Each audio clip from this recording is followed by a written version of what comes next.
Hello, I'm Dr. Jamie Savedoff, Superintendent of the East Brunswick Public Schools, and welcome to Spotlight on Education. I'm here today with my two guests, Ms. Ann Sinelli, a teacher of biology and advanced placement biology at East Brunswick High School, and Mr. Tom Smith, Supervisor of Science and our Gifted and Talented program. Today we're going to learn about a program that we are involved in called the Waksman Student Scholars Program. And I'd like to start off by asking Mr. Smith to tell us how we got involved with the program and explain to us exactly what the program is all about. Sure. Back in 1993, Dr. George Paulren, who's a professor of science education, and Dr. William Sofer, who's a professor at the Center for Molecular Biology at Rutgers, got together and wanted to provide students at the high school level with an opportunity to work as real research scientists do. Real research scientists don't read out of textbooks. They don't spend their time reading books and taking tests. They actually do science and try to solve problems. And Dr. Paulren's had been working for many years trying to bring real science into the high schools and middle schools, and this was an effort to do that. So what they focused on was an area that has received a lot of attention lately, and that is molecular genetics and the use of DNA as a research tool. And the first year the project got off the ground, the students worked with members of the onion family, and they looked at the DNA of various members of that family, looking back to ancestral members and the evolution of the onion plant over many millions of years.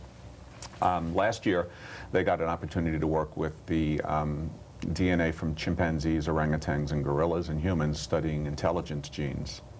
And it's been a very, very successful program. East Brunswick has been involved in it since the outset, and as the program has progressed through the years, we've had more and more students getting involved in the program.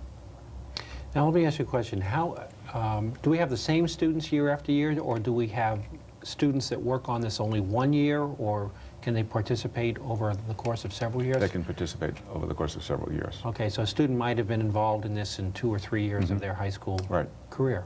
Excellent. Ms. Sinelli, what's this year's project, and how are we participating in the project? Well, this year we're working with a model system called Sinelli elegans, which is a little microscopic soil nematode. And okay, well, let's see. It's a microscopic roundworm. Roundworm. Okay. It lives in the soil. Okay. Okay. And what the whole premise is that in evolution, genes are conserved. And what I mean by that is that, you know, the old adage where it says, if it isn't broken, don't fix it. That's really the way evolution works. If a gene is working, it basically hangs on to it. It might modify it a long time, but it's basically the same. So what the students are doing are they're looking for genes that are similar in humans and this nematode, this little roundworm. And if they find a similar gene, the way that that'll be done is they're really actually feeding the gene by means of modified bacteria that have been genetically modified. The worms take this gene in, and if this gene is similar to one of the genes that the worm has, it'll silence the gene. It kind of knocks it out, so you don't see the effect of the gene. And if they find that, then what they do is then they go back to their test tube. They get the DNA, the human DNA, they sequence it, and then they'll try and find out, okay, now what is this gene's function? And what is it, what is the role of this particular gene? Okay, well, that, I mean, I'm just sitting here in awe, because when I think back to my own biology courses and what I was doing in high school, and we hear about students working with molecular biology, DNA, it's just absolutely astounding to me that students have this knowledge and this ability to involve themselves at this level. I mean, it's absolutely amazing. Now, the program, I understand, begins in the summer with our selection of students. So what do they do during the summer? We select 2 students each year, just because numbers get difficult to deal with. There are 15 schools involved now, and we couldn't have 20 students from each school. So each school is allowed to send 2 students to the program. They begin the research during the summer in a month's program, and Ann has worked with them over the past several years. And then when they come back to school, they continue the program, and many, many other students can begin to participate in it. So they actually start the work, and the work is continued back in the school during the school year. I will also want to give a lot of credit to a grant that we have from the Howard Hughes Medical Institute with Rutgers Medical School, because that grant has allowed us to buy some necessary equipment to fund teacher training and a lot of the other things that we do as part of this project. So the Waksman project really has benefited from other grants that we have gotten. This past summer we visited the Waksman Institute at Rutgers and we talked to Dr. Sofer, who is a professor of genetics at Rutgers. So let's take a look at the students at work.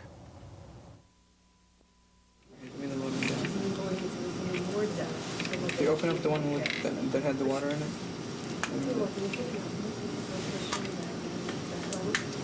So we're just going to run 2, right? 2? No.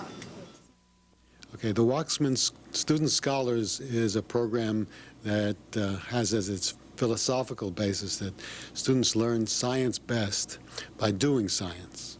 So we actually have them do a genuine, real research project, which they carry out during the academic year in their schools. The purpose of the summer program is to give them enough information so that they can actually carry out that project. So they learn both the procedures and techniques that are required to do the research and the background information so that they understand what they're doing. And what activities did the students work on today? Well, today they're practicing some of the techniques that they're going to be using. They work with a little worm called Sinorhabditis elegans. It's a tiny worm which is about a little less than 1 millimeter in length and which can be used for various manipulations and to understand some aspects of the way genes work in both C. elegans and also in humans. The students work with the laboratory material and with the computers. How does that fit into the summer program? Well, both the laboratory materials and the computers are things that they learn about here that they can use in their schools. So, for instance, schools that have computers attached to the internet can use some of the same software that they're learning here to manipulate some of the DNA sequences that they're getting so that they can understand them and do experiments with them. The worms that they were looking at are worms that contain eggs. In this particular mutant worm that we have, when the worms hatch, instead of hatching as eggs outside of the worm, in this particular mutant they hatch inside the worm, which is peculiar, but which we utilize in our project. So what you were seeing there actually was a worm with its babies inside it, kind of like Alien. Thank you.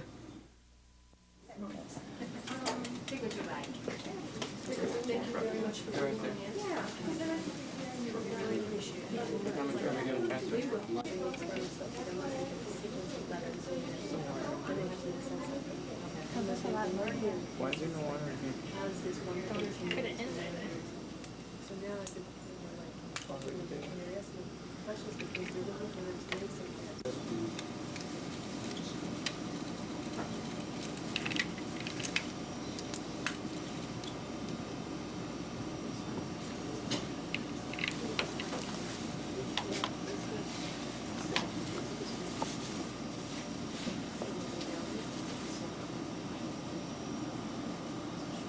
No KB letter?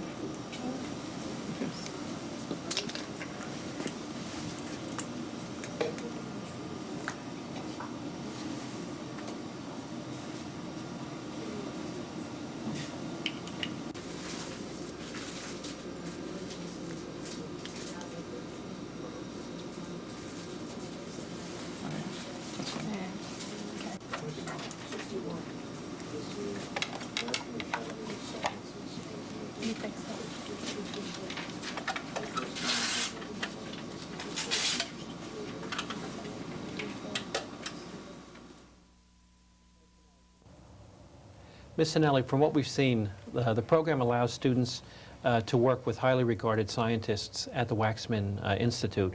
Can you explain exactly how this works and the nature of the interaction?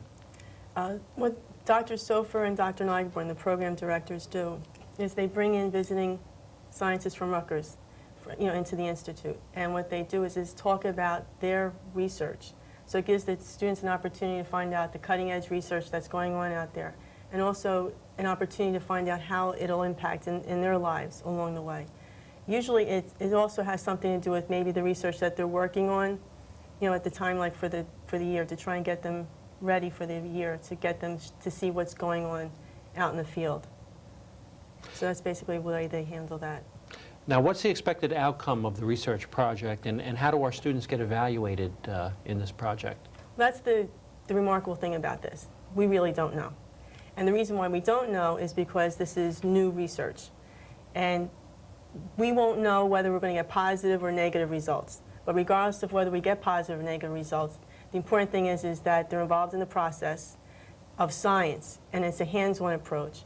And then once they get to the point where at the end of the year where we've been through the whole process of it, they have to write a paper, and the paper is displayed on a poster. Now at that point, the poster is then put up in display in Amersham Pharmacia. The scientists from Rutgers and the scientists from Amersham Pharmacia then approach each of the high school groups, and what they do is they ask them questions about their poster, and the students have to defend what their results were.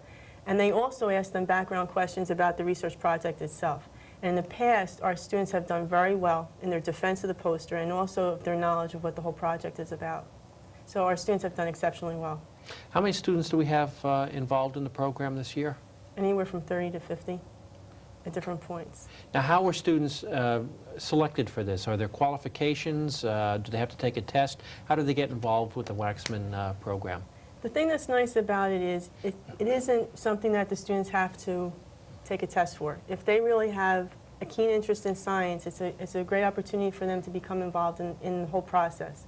So they could be in a honors bio, they could be in a college level bio, they can be in AP bio, they can be in chemistry.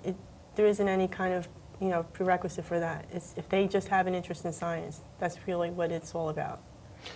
And from your experience, some of our students who are involved in this, do they go on to science majors when they graduate from East Brunswick High School? The majority of them do. Okay. But the other thing is because of the connection with it, with the working on the internet with the databases, if a student also has an interest in computer science, that might be another aspect that they can get involved in, because there's a lot of computer work involved with this whole thing. So that's another way that they can get involved. That's just outstanding. I did want to mention something, or ask you to explain something to our audience. You are one of our advanced placement teachers, and we may have some people who don't know what an advanced placement program is. So could you explain how our students are involved in advanced placement courses? Well, the College Board sets the curriculum and the whole tone for the whole year, and it's in a very extensive program. The students, from what I understand from my workshop that I was in, what we cover in the course of 2 semesters is what they basically cover in 3 semesters in college. So it's a very fast-paced curriculum. The students also then, when they finish with the program, can test out of biology in college if they choose to. And also some colleges will give them credit for it. So it depends on the college that they're going to and how they handle it on their end. So students who take an advanced placement course and then it's from 1 to 5, I believe, on the exam. Yes. Depending upon the college, they can actually enter college with 3 credits, 6 credits, 9 credits, depending on how many advanced placement courses they've taken at East Yes. Brunswick. So that really gives them a leg up in the college And saves their parents field. a lot of tuition. That's true. Is there anything that either of you would like to add before we close the program? Yeah, one of the things I wanted to mention was the various ways that students can get involved. This originally was a club at the high school because it really couldn't meet as a class. So it met after school as a club. The students were putting in so much time that we decided to offer them credit under our independent research course that we have on the book. So some of the students that are involved in Waksman are taking it as a high school credit course. Some of them are just taking it as a club and they want to be interested in it, but they don't need the credit. And then there's another program called the Waksman Challenge, which is run by Rutgers, and students can get 3 Rutgers credits for it. They answer 4 questions that are posed on the internet over the course of the year. They take a midterm and a final exam, and they can get 3 credits from Rutgers University. So there's a lot of different options in what students can do with this program. Did you want to add anything? I was just going to say that the 3 credits that you get from Rutgers, the way that they would handle that is that it would be general education credits, so that you couldn't use it towards your major in science, but you can use it for general education credit. So that's transferable. So that's the other thing. So you have an opportunity to get 3 college credits, through the program. That's excellent. I want to thank you both for spending time with us and for helping us develop the video and actually see our students in action. And we want to thank you, the viewers, for tuning in and finding out another way that we serve the entire population of our high school. Thank you for watching.